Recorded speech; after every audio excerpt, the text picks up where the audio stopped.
ফেব্রুয়ারি 24 তারিখ ছিল লক্ষ্মী পুজোর মতো বিয়ে, আর সেজন্য 21 তারিখ থেকে শুরু হয়েছিল আমার মেহেন্দির কাজ। আর সেদিন মেহেন্দি পরিয়েছিলাম আমার এই চুল বলে বান্ধবীকে, যাকে তোমরা অনেকেই চেনো। 22 আর 23 এই দুটো দিন একদমই ফাঁকা ছিলাম না, তাই 21 তারিখ সন্ধ্যার দিকে ও এসেছিল আমাদের বাড়িতে মেহেন্দি পড়তে। বলো কেমন লাগলো তোমার? খুব ভালো লেগেছে, খুব সুন্দর হয়েছে। এই দেখো, তোমরাই দেখে নাও।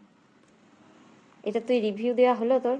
মানে খুব সুন্দর হয়েছে, খুব ভালো হয়েছে, আমার মনের মতন হয়েছে দুদিকেই।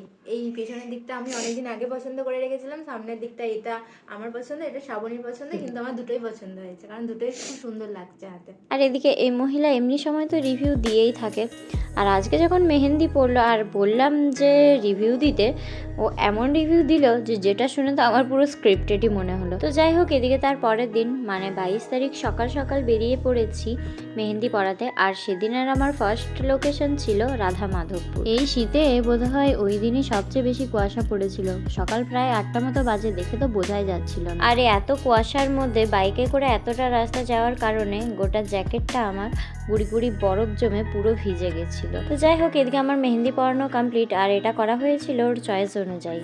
বলো, দারুণ, খুব সুন্দর, পছন্দ হয়েছে তো? খুব ভালো লাগছে।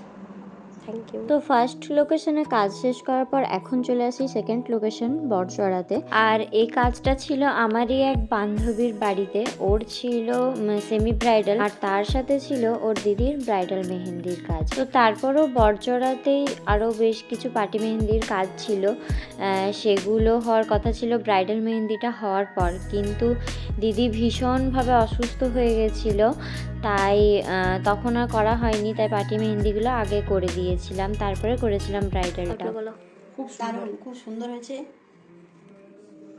আমার নিজের বিয়ের পর আমি অনেকদিন পর করলাম, খুব ভালো হয়েছে। পরের বিয়েটাই কাকার বিয়েটা তো করবে, মনে হচ্ছে ওই করবে। তো সমস্ত কাজ শেষ করার পর আমি চলে আসি আমার ফ্রেন্ডের বাড়িতে। আর এই ব্রাইডাল মেহেন্দিটা শুরু করেছিলাম প্রায় তখন বাজছিল রাত্রি 12টা, কারণ দিদি ভীষণভাবে অসুস্থ হয়ে পড়েছিল, বাড়িতে ছিল না, হসপিটালে অ্যাডমিট ছিল, এমনকি একটা অপারেশন হয়েছে। তারপর দিদি বাড়ি এসে মেহেন্দি করতে বসে। আর যেহেতু 23 তারিখ আমি একদমই ফাঁকা ছিলাম না, তাই 22 তারিখ যে করে হোক মেহেন্দি পরাতে হতো, তাই ওই অবস্থাতেও মেহেন্দি পড়তে হয়েছে। খুব সুন্দর, অসাধারণ। যে টাইমটা তুই দিয়েছিস আমাকে, মানে আমি লাকি যে তুই দিয়েছিস। এখন বাজছে প্রায় কটা? 3টে, 2:30, 3টে। এত বছর এই প্রফেশনে আছি, এই ফার্স্ট টাইম কিন্তু আমার এরকম এক্সপিরিয়েন্স হলো রাত জেগে, রাত 3টে অবধি জেগে মেহেন্দি পরানোর।